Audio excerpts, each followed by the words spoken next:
The intention of the project really was to maximise the amount of time that we were using in theatres, which is one of our most expensive resources in a hospital.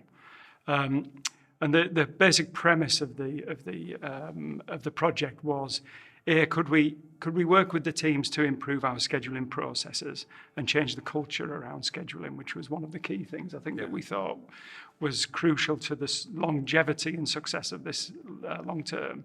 And secondly, could we assist them through the development of an electronic scheduling tool that would link available theatre time to our live waiting list, which meant that ultimately our theatres would be more productive and more efficient. The project was focused on day surgery and orthopaedics specifically. And there were a few challenges at the beginning. The trust is big, it's multi-site, so this was across a number of sites.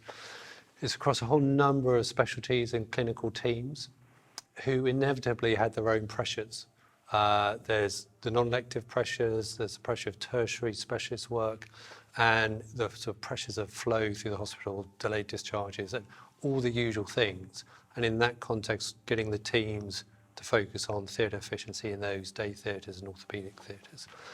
The other challenge, and we might say a bit about it later, is just data quality. One of the crucial things that we were keen to make sure the aims and the objectives of the project align very clearly with our Leeds Way values, you know, about patient-centred and being empowered and giving our staff the opportunity to work collaboratively between themselves and across the teams, because actually that is another way of making sure that these projects sustain in the longer term. So whilst we got the assistance of a expert company coming in and supporting us, we knew that, you know, the key to success long term was that the staff actually owned this issue and worked with the new systems that we'd put in place. We did broadly two things, which are analytics and change management. So I'll just say a bit about both. On the analytics, we put in place a live automated scheduling tool that, as Mike says, is tied into the trust systems.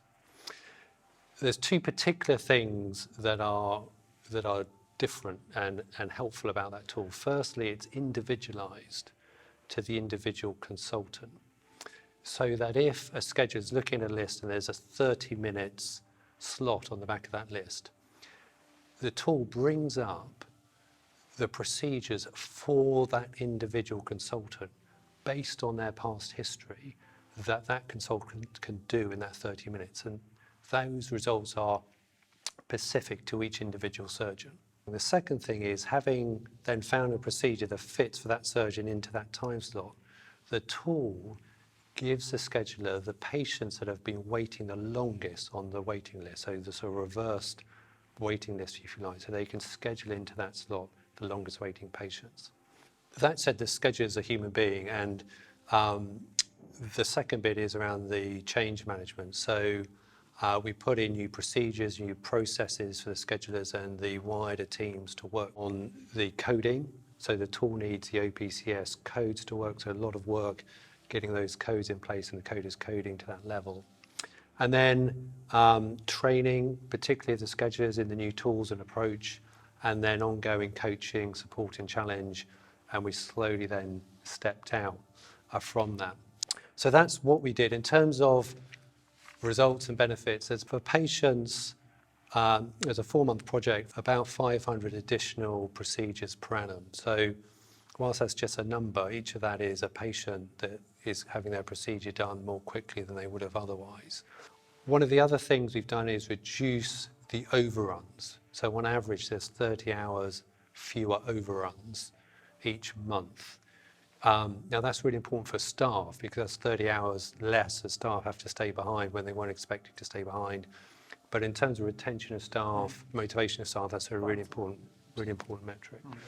And then finally, for the trust, we reduced the early finishes by about 100 hours per month. So put all of that together, there's a return on investment for the trust of about 3 times what they paid us to do the work from that 4-month project. And clearly, if we can keep that sustained, that ROI then improves over time. Really, our objectives through the next year are consolidate the work that we've already done and make sure that the behavioural changes and the cultural shift that we've seen over the last 6 months or so really do bed in, and we continue to see that improved utilisation of theatres, improving our on-the-day processes so that we know that we have patients who don't arrive in the hospital when they should because they've not been reminded that they need to come, and that our DNA rates are higher than we would want them to be.